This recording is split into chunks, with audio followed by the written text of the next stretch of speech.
કપડાના હવે next step શું છે કે આપનું ક્લોથ કટ થઈ ગયું છે, કોર્નર નીકાળી લીધા આપને ये। હવે આ ક્લોથને ફોલ્ડ કરો, ઓકે, હાફમાં ફોલ્ડ કરો અને આનું સેન્ટર માર્ક કરો। ચારે ક્લોથમાં સેન્ટર માર્ક કરજો।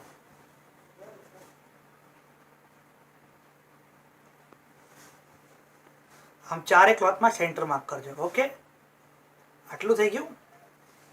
હવે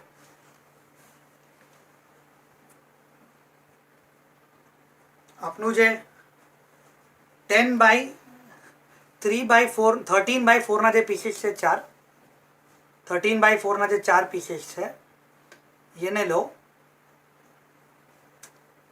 અને એનું બી સેન્ટર માર્ક કરો।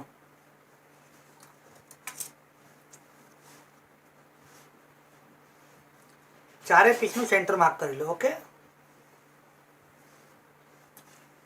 ઠીક છે। આટલું થઈ ગયું। આ બે કામ પટી ગયા। હવે એક આ 13/4 ની એક પટ્ટી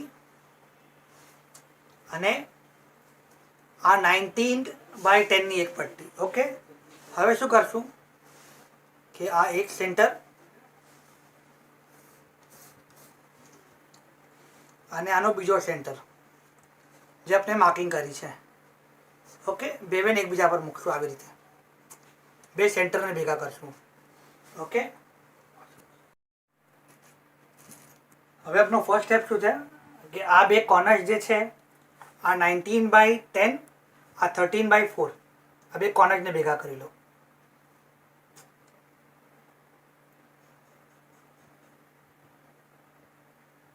ઓકે। બે કોર્નર ભેગા થઈ ગયા। પછી આ કોર્નર ને આ કોર્નરને ભેગું કરી લો,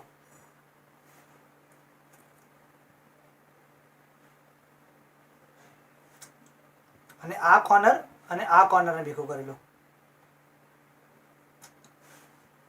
ઓકે। આટલું થઈ ગયું। આમ થઈ ગયું। હવે આ જે છે વચમાં બચેલું છે બે બાજુ એની પ્લીટ બનાવી દો,